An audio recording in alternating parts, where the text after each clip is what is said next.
मंच पर उपस्थित सभी संत वृंदों को एक एक नाम लूंगा तो समय का अभाव है। सभी श्री चरण कमलों में हम कोटि कोटि नमन करते हैं, कोटि कोटि नमन करते हैं।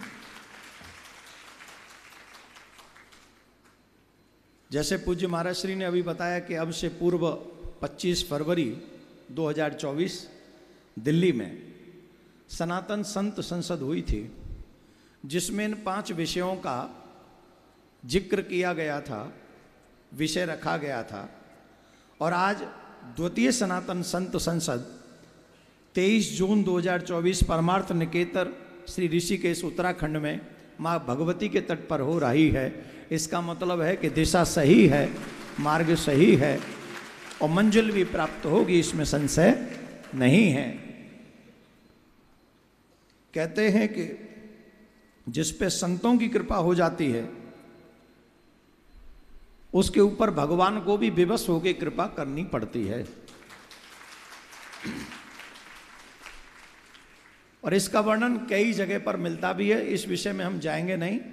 प्रमुख जो 5 विषय हम लोगों ने रखे थे, मथुरा में श्री कृष्ण भूमि के मंदिर का निर्माण, आप सबको हम पूर्व में भी बता चुके हैं। 1670 में औरंगजेब ने मंदिर तोड़ा, वो ठीक है, चलो उसने अपने मन की कि उन लोगों अपने धर्म को बढ़ाना होगा, लेकिन वहां से केशव देव जी की छवि को ले जाकर आगरा की जामा मस्जिद की सीढ़ियों में गाड़ना और सनातनियों को वर्षों वर्षों अपमानित करते रहना और उन्हें अपमान को महसूस कराना। और आज भी वो वही हैं जिनकी भागवत हम और आप सुन रहे, आज 5वां दिन है। वो भगवान कहाँ है, उनकी छवि कहाँ है? आगरा की जामा मस्जिद की सीढ़ियों में। तो संतों के विषय में यह कहा गया है कि जब जब समाज भटकता है, जब जब समाज गलत दिशा में जाता है, कहीं भी कोई ऐसी बात होती है तो सबसे पहले संत ही उस समाज को दिशा दिखाते हैं। और आज हमारा परम सौभाग्य है कि हम और आप दिल्ली के बाद द्वितीय बार संतों के सानिध्य में बैठे हैं और उनका दिशा निर्देशन हमको प्राप्त होगा। संत 2 प्रकार के होते हैं महाराज जी, एक स्वयं के कल्याण में लगे रहते हैं, दूसरे समाज के कल्याण में लगे रहते हैं।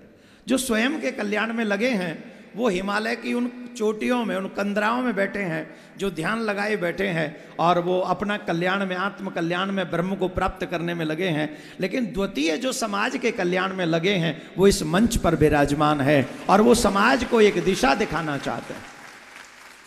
मैं यहां पर एक बात क्लियर कर देना चाहता हूं, इस मंच को, इस समाज को, संत समाज को किसी से ईर्ष्या नहीं, किसी से द्वेष नहीं। हम जहां कथा कर रहे हैं, ये संत सम्मेलन हो रहा है, वो उस जगह का ही नाम है परमार्थ निकेतन, माँ गंगा का तट। माँ गंगा का जल जब बहता है तो जाति नहीं पूछता। माँ गंगा का जल जब बहता है तो सबको बराबर देता है, जिसे लेने की इच्छा हो। वैसे ही संज्ञान जब जाता है तो सबको बराबर देता है। वो हिंदू, मुस्लिम, क्रिश्चियन, ईसाई नहीं पूछता है, वो तो जो लेगा उसका कल्याण करेगा। लेकिन हाँ, अगर कोई सनातन पे चोट पहुंचाएगा और समाज को चोट देगा तो निश्चित तौर पर संत ही हैं जो सबसे पहले आगे आएंगे और इस समाज को दिशा दिखाएंगे।